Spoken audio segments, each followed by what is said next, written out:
আপনি বড় বড় বড় বড় যেগুলো দল আছে দলের নাম শুনলে কয় কি এই দলের কথা বাদ দেন তো আরেকজনকে এই এক দশক করতে ওই এক দশক করতে। আমি এই ব্যাপারটা আপনার কাছে শুনতে চাইছিলাম যে আপনি যখন মানুষের কাছে ভোট চাইতে বা রাজনীতিকের যেটাকে জনসংযোগ আমরা বলি তখন গেছেন, তখন সবাই বলেছে যে আওয়ামী লীগ বিএনপি জাতীয় পার্টির কথা বাদ দেন, এখন আমরা মানে এরকম ভাবে কি বলেছেন? হ্যাঁ, জনগণ করছে ভাই কার বিরুদ্ধে জনগণ বিরক্ত বেশি, আওয়ামী লীগ বিএনপি?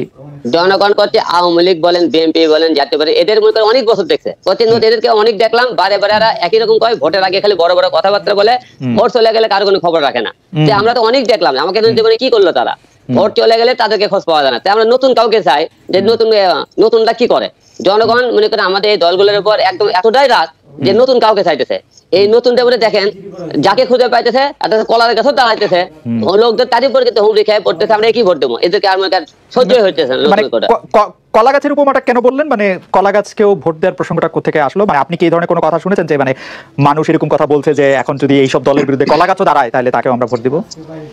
হ্যাঁ, মানুষ জনগণ এই কথাগুলো বলছে। যেহেতু আমি জনগণের আমি প্রতিটি এলাকায় ঘুরেছি, জনগণের পাশে গেছি, তারা কি বলে আমি যে কথাগুলো বলতে সবকে জনগণের কথা বলতেছি, মানুষের মাঠ লেভেলে আমি যে কথাগুলো সবার মুখে শুনতে পেরেছি সেই কথাগুলো আপনাকে বলতেছি। লোকেরা এই কথাগুলো বলতেছে, এই কথাগুলো আমার না, জনগণের কথা এগুলো না। আমরা তো সবাই চাইতেছি আমরা নতুন কেউ আসুক, পরিবর্তন কেউ চাই। যেহেতু জনগণ তাদের উপরে একবার বিরক্ত, নতুন কেউ আসলে জনগণের দেশের হয়তো উন্নত হতে পারে। আমরা তো আপনারা তো 50 বছর ধরে আপনারা দল করলেন, ছেড়ে দেন না, নতুন কেউ করুক। আপনারা ছেড়ে দেখেন, আপনারা তো দেশকে ভালোবাসেন, জনগণকে ভালোবাসেন, দেশ জনগণকে ভালোবাসেন, ছেড়ে দেন না, নতুন কাউকে দেন না করার জন্য।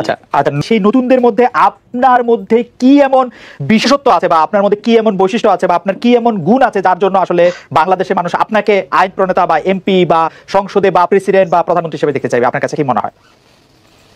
আমার সততা আছে, আমি মানুষের পাশে অল টাইম সত্য করে কথা বলতে পারি, মানুষের পাশে দাঁড়াতে পারি। মানুষ এখন মানুষ হলে ক্ষমতাবান লোক চায় না, জনগণ মনে করে ক্যাডার চায় না, কোটি কোটি টাকার মালিক চায় না। মানুষ চায় যাদের সুখে দেবে, যাদের পাশে থাকতে পারবে, মানুষের সুখে মানুষের প্রতিটা মুহূর্তে তাকে খুঁজে পাবে, এই ধরনের লোকের জনগণ চায়। এতদিন মেলা লোক দিয়ে দেখে। আপনি মানুষের পাশে দাঁড়ান এই দাবি আপনি করছেন, কিন্তু আপনি মানুষের পাশে কিভাবে দাঁড়ান? মানে তাদেরকে অর্থ সাহায্য করেন? অবশ্যই করি। আপনার 21,000 টাকা মাসিক আয় থেকে আপনি অর্থ সাহায্য করলে মানে এটা কিভাবে করা সম্ভব, আমাদেরকে একটু বলবেন? হ্যাঁ, করা সম্ভব। কিভাবে সেটা বলেন একটু। আমি যে সহযোগিতা করি, আমার সহযোগিতা হয় 100 পরিবার, 200 পরিবার, 500 পরিবার, এর উপর আমার সহযোগিতা করার সাহস থাকে না। এই মধ্যে থেকে আমি করি। এক হলে আমি 5,000 10,000 পরিবারকে করি না। আমি বলি 100 পরিবারকে 21,000 টাকা মাসিক আয় থেকে সাহায্য করা সম্ভব? মানে আসেন 10,000 টাকা করা সম্ভব না। আপনি আসেন আমরা মাসে 10,000 টাকা করা সম্ভব না। মাসে একটা পরিবারকে আপনি কত টাকার সাহায্য করেন? আমি তো বললাম কাউকে 1,000 টাকা দিছি, 2,000 টাকা দিছি, 500 টাকা দিছি, এই কথা। আমরা 500 টাকা ধরি, 500 টাকা করেই ধরি। আমরা 500 টাকা করে ধরলে আমরা যদি 100 পরিবারকে সাহায্য করতে চাই তাহলে আমাদের 50,000 টাকা দরকার হয় মাসে। এই 50,000 টাকাটা আপনি হ্যাঁ 50,000 টাকাটা আপনি কোথায় পান? ধরেন 20,000 টাকা আমার ফান্ডের টাকা, 30,000 টাকা মানুষের জনগণের টাকা। আপনি যারা বিভিন্ন বিজনেসম্যান আছে সেই ওটা আপনি করেন, আলু সহযোগিতা করেন, 10,000 লাও, 20,000 লাও, কি ভালো ওরা 5,000 টাকা দেয়। আমার মনে যে জনাব হিরো আলম, আপনি যেহেতু রাজনীতি আসছেন এবং আমাদের মতো সাংবাদিকরা আপনাকে আর অনেক প্রশ্ন করবে, আপনার আসলে মানে এই যে আপনার হিসাব এবং অ্যাকাউন্টেন্সি এই ব্যাপারগুলো আর পরিষ্কার হওয়া দরকার। কারণ এখন আপনি পাবলিক পারসন, আপনাকে আমরা এই প্রশ্ন করবোই, আপনাকে বিব্রত করার জন্য না। আপনি কারণ হচ্ছে আপনার 21,000 টাকা মাসিক আয়ের মধ্যে, আমি একটু পরিষ্কার করি দর্শকদের জন্য, 21,000 টাকা মাসিক আয়ের মধ্যে 50,000 টাকা আপনার সাহায্য করা এটি আসলে প্র্যাকটিক্যালি ইম্পসিবল। কারণ হচ্ছে যে আপনার সংসার চালানোর জন্য আপনার 20,000 বা 15,000 টাকা তো আপনার দরকার আপনার খাওয়ার জন্য। টাকা লাগে না, মানে 1 টাকাও লাগে না। না, আমার 1 টাকাও লাগে না। ঘরে আমরা এটা কেবল বিজনেস থেকে আসে, আমি সংসারে কোনো টাকা খরচ লাগে না। মানে ওই ব্যাপারগুলো আমি সেজন্য বলছি আপনি একজন আপনার যে অ্যাকাউন্টেন্ট বা যিনি হিসাব বোঝেন তার সাথে একটু কথা বলতে, আপনার সংসার খরচ যে জায়গা থেকে আসে সেটা আপনার আয় আসলে সেটাও আপনাকে একটু দেখাতে হবে। নাহলে পরবর্তীতে আমরা সাংবাদিকেরা, আপনি হয়তো রাজনৈতিক নেতা হয়ে আজকে এমপি, কালকে মিনিস্টার, পরশুদিন আরো বড় কেউ হতে পারেন, আমরা সাংবাদিক থেকে তো ওই প্রশ্ন আপনাকে করবোই আর কি বিভিন্ন সময়, সেটা আপনি একটু লক্ষ্য রাখবেন, খেয়াল রাখবেন। কোনো সমস্যা নেই, আমার কোনো সমস্যা নেই। আমি তো সমস্যা করার জন্য প্রশ্ন করতে চাচ্ছি না, আমি উত্তর চাচ্ছি, আপনাকে এই উত্তরগুলি দিতে হবে। সেজন্য উত্তর দিলাম আমি, বলে আমার তো 20,000 টাকা নিজে থেকে, 30,000 টাকা আপনাদের মতো গুরুগুলো যারা লোক আছে তারা সহযোগিতা করছে। আপনি 21,000 টাকা রোজগারের মধ্যে 20,000 টাকা আপনি জনগণের জন্য দিয়ে দেন এবং 30,000 টাকা অন্য মানুষ আপনাকে দেন। এই 50,000 টাকা দিয়ে আমি তো প্রতি মাসে টাকা দেই, ধরেন তো প্রতি মাসে তো আমি টাকা দেব, জনগণের কিছু দেই না। যে কোনো দূর থেকে প্রতি মাসে টাকাটা দিতেছেন। প্রতি মাসে দেন না, প্রতি মাসে দেন না, শুধু প্রতি মাসে তো দেন। যখন যে কোনো সমস্যা সেই টাইমে আমি দেই। এরকম আমি তো প্রতি মাসে 20,000 টাকা আমি কথা বলতে দেন এরকম 100 পরিবারকে আপনি সাহায্য করেন, ঠিক আছে? হ্যাঁ আমি তো প্রতি হঠাৎ ধরেন মনে করেন যাতায়াত করোনা হলো, একটা বন্যা হলো, কি চাঁদলো, ঈদ আসলো, সান হলো, সেটা আমি টাকা দিই। আমি তো প্রতি মাসে দেয় মনে করেন কষ্ট। আপনি বলেন 100 পরিবার 500 পরিবারকে প্রতি মাসে দিই, আমি তা তো দিই না। আচ্ছা ঠিক আছে, আমরা একটু ব্যারিস্টার নিজম মজুমদারের কাছে আসি। আমরা যখন জনাব হিরো আলমকে টাকার ব্যাপারটা, তার আয়ের ব্যাপারটা, তার সহযোগিতার ব্যাপারে প্রশ্ন করছিলাম, তখন দর্শকরা প্রশ্ন করছেন যে আমরা এমন প্রশ্ন পলিটিশিয়ানদের করি কিনা যে পলিটিশিয়ানরা আসলে শত শত অবৈধ কোটি টাকার মালিক হন। এবং আমি করতে চাই, আমি আসলে রাজনীতিবিদ পাইলি তার পেশা জিজ্ঞেস করি, বেশিরভাগ সময় পেশা পাই হচ্ছে জেলে, কৃষক, মজদুর, বিভিন্ন রকম এবং বিভিন্ন ব্যবসা, টুকটাক ব্যবসাও অনেক শুনি। তো যাই হোক, আপনার কাছে একটু জানতে চাইবো যে ব্যারিস্টার নিজম মজুমদার, আপনার কাছে কি মনে হয় যে বাংলাদেশে যারা ক্ষমতায় থাকছেন বা রাজনীতি করছেন, তারা আসলে রাজনীতিটা করছেন তাদের দুর্নীতি হোক, তাদের ব্যবসা, যেই ব্যবসা আসলে প্রকাশ্যে বলতে পারেন না, সোজা কথা বাংলা ভাষায় টাকা কামানোর জন্য, আপনি আমার বক্তব্যের সাথে একমত কিনা? যারা রাজনীতি করছেন তারা টাকা কামানোর জন্য, দুর্নীতি করার জন্য এটাকে একটা খুঁটি হিসেবে ব্যবহার করছেন? Not necessarily. আমি যদি আপনাদেরকে একটু অনুমতি নেই, আমি এই প্রশ্নটার উত্তর দেওয়ার আগে আমি দুটো কথা এখানে বলতে চাই, যদি আমাকে একটা মিনিট সময় দেন। সেটা হচ্ছে যে দেখেন, এই জায়গাতে দাঁড়িয়ে আমরা খুব স্পষ্ট বুঝতে পারছি, আমি অন্তত বুঝতে পারছি, আমি জানি না আপনি একমত হবেন কিনা, সেটা হিরো আলম তার অর্থনৈতিক ব্যাপারে সম্পূর্ণভাবে আমাদেরকে অসৎ তথ্য দিয়েছেন। যেখানে আপনি টাকার অঙ্কটা কমিয়ে 500 টাকা করেছেন, উনি কিন্তু বলেছেন আমি মাঝে মধ্যে 1000 দেই বা 2000 দেই। আমি যদি উনার কথাও ধরি, তাহলে কিন্তু উনি যে বলেছেন যে 30,000 টাকা বাইরে কেউ দেয়, সেটাও ধোপে টিকে না। যদি 1000 টাকাও ধরি, তাহলে 100 পরিবারে 1 লাখ টাকা যায়। এখন 30,000 টাকা যদি বাইরে থেকে আসে, উনি যদি 20,000 টাকা দেয়, বাকি 50,000 টাকা কোথেকে আসে? এটা উনার হিসেবে। আপনি বরঞ্চ কমিয়ে এটাকে 500 করেছেন, 1 নাম্বার। 2 নাম্বার হচ্ছে যে উনি মিডিয়ার ভেতরে আজীবন বলে এসেছে ডিশ ব্যবসা তার, ডিশ ব্যবসা তার। আজকে আমার লাইফে আমি প্রথম শুনলাম ডিশ ব্যবসা তার বাবার।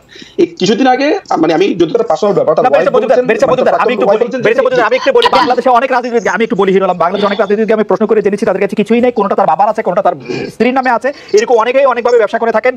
জনাব হিরো আলমের কেবল বিজনেসটা যদি তার বাবার নামে হয়, আপনি জানেন যে বাংলাদেশের অর্থনীতি বা ট্যাক্সের যে সিস্টেম, সেই সিস্টেমটা তার বাবার উপর অ্যাপ্লিকেবল, তার উপর অ্যাপ্লিকেবল না। তো সুতরাং এই ক্ষেত্রে আপনি সরাসরি বলে দিলেন যে তিনি অসততা করেছেন, আমি এই বক্তব্যের সাথে একমত না। তিনি এমন অনেক কিছু আছে যেটা নাও বুঝতে পারেন, এবং বুঝতে না পারা মানে তিনি তো বলেছেন বাবার সম্পত্তি কালে পরে, বাবার সম্পত্তি শুনেন, বাবার সম্পত্তি থাকে, তার ছেলে তারা কে পায়?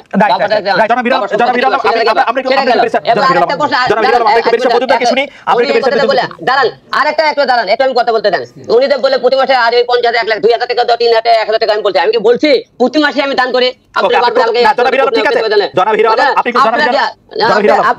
আপনাকে কথা বলতেছি এবং আপনি নিজম ভাগ্য প্রশ্ন করছেন। আপনারা যে বড় বড় যে প্রশ্নগুলো আমাকে করতেছেন, কয়টা রাতে খোঁজলে তারা আমার কথা শুনেন, আমি বাংলাদেশের সব রাজনীতিবিদদের প্রশ্ন করছি, সব রাজনীতিবিদদের। সুতরাং আমি যেটা বলতে চাই সেটা একটু শুনেন। সেটা হচ্ছে যে জনাব নিজম মজুমদার উনি টাকার প্রশ্নটা আসলে না বুঝতে পারেন, সেটি না বলতে পারেন, সেটি তার ব্যাপার। তো আপনার কাছে একটু জানতে চাইবো যে অন্য রাজনীতিবিদদের ক্ষেত্রে রাজনীতিকে আসলে একটি খুঁটি হিসাবে ব্যবহার করে আমরা এটি দেখি কিনা। বিশেষ করে আপনাকে একটু আমি মনে করে দিতে চাই, 2008 সালে যখন আওয়ামী লীগ নির্বাচনে আসে, তখন বলেছিল যে তার সকল এমপি, সকল মিনিস্টারকে প্রতি বছর সম্পদের হিসাব পাবলিক করা হবে, যেটি আসলে করা হয় নাই। আমরা ইলেকশন হল সময় বিবেচনা করে সেটি দেখে। জনাব নিজম মজুমদার, আমার কাছে মনে হচ্ছে যে ইটস নট নেসেসারি যে সব রাজনীতিবিদরাই তাদের দুর্নীতির জন্য বা তাকে এটা একটা খুঁটি হিসেবে ব্যবহার করে। হয়তোবা না, আমি মোটামুটি আমার অন্তত পক্ষে মানে পত্র পত্রিকার রিপোর্ট, টিভি, মোটামুটি এগুলোর উপরই বেস করে কথা বলছি। এবং প্রতি বছর যখন ইলেকশনের সময় দেখে আমার কাছে মনে হচ্ছে ইয়েস, দুর্নীতি আছে, অনেকে সেটা দুর্নীতি হিসেবে ব্যবহার করে। ইলেকশনের আগে পরে আসলে নানাভাবেই আসলে এমপি যারা হচ্ছেন বা যারা হয়েছেন তাদেরকে বিশ্লেষণ করেন। আপনি কি 2008 সালে যারা আওয়ামী লীগের এমপি হয়েছেন, তারপরে 2014 সালে যারা হয়েছেন, 2018 সালে যারা হয়েছেন, তারা আসলে নির্বাচনে হলফনামা জমা দেন, আপনি কি তাদের হলফনামা বিশ্লেষণ করে দেখেছেন যে 2008 সালে তাদের সম্পদ কত ছিল, 14তে কত হয়েছে, 18তে কত হয়েছে, বেশিরভাগের কত হয়েছে? আমি এইটার উপরে বেস করে এখন পর্যন্ত কোনো কাজ করিনি। যদি কাজ করি দেন আমি বলবো। আমি স্বীকার করছি যে এইটার উপর কোনো কাজ করিনি। না, আপনার কি কখনো কৌতূহল হয়েছে যে আওয়ামী লীগের এমপিদের সম্পদ বাড়ছে কিনা, বাড়লে আমি দেখি কত হয়েছে? না, শুধু আওয়ামী লীগ কেন, এখানে তো এমপি অনেক দলের আছে। আওয়ামী লীগের শুধুমাত্র এমপি নাই কেন? আওয়ামী লীগ ছাড়া এমপি থাকবে না? আওয়ামী লীগ ছাড়া কেন আওয়ামী লীগ ছাড়া এমপি থাকবে না? জাতীয় পার্টি আছে, আমি যদি 2008 সো কেন জোটে আছে বলে না, মানে আচ্ছা ঠিক আছে, জাতীয় পার্টি আছে। আপনি আপনি একটা রাজনৈতিক দল শুধুমাত্র একটা জোটে আছে বলে তাকে ওই দলের নেতা যখন বিরোধী দলের নেতা ছিলেন, তিনি সরকারি দলের নেতার কাছে প্রার্থনা করেছেন বা আহ্বান করেছেন যে আমাদের দলটিকে একটু দেখে রাখবেন। সেজন্য আর এটাকে আমি আর মানে আলাদা দল বলাটা আমার জন্য একটু কঠিন। তা আপনি যখন বলছেন তখন বললাম, আপনি যখন বলছেন আমি বললাম আলাদা দল। ঠিক আছে, আপনি বলতে পারেন, কিন্তু আমি এইভাবে ভাবি না। আমার কাছে মনে হচ্ছে যে না, আমার অবশ্যই জাতীয় পার্টি আলাদা, মানে জাসদ আছে, জাতীয় পার্টি আছে, ছোট হোক বড় হোক। বিএনপির মধ্যে এখন যে আমি কল্যাণ পার্টিকেও বলি যে উনি তো বিএনপি, তাহলে তো হবে না। কল্যাণ পার্টি একজন দুজন থাকুক। তারপরে ধরেন এমনও পার্টি আছে যারা হয়তো রেজিস্ট্রেশনই এখনো পর্যন্ত হয়নি, আমি যদি তাদেরকেও কাউন্ট করি।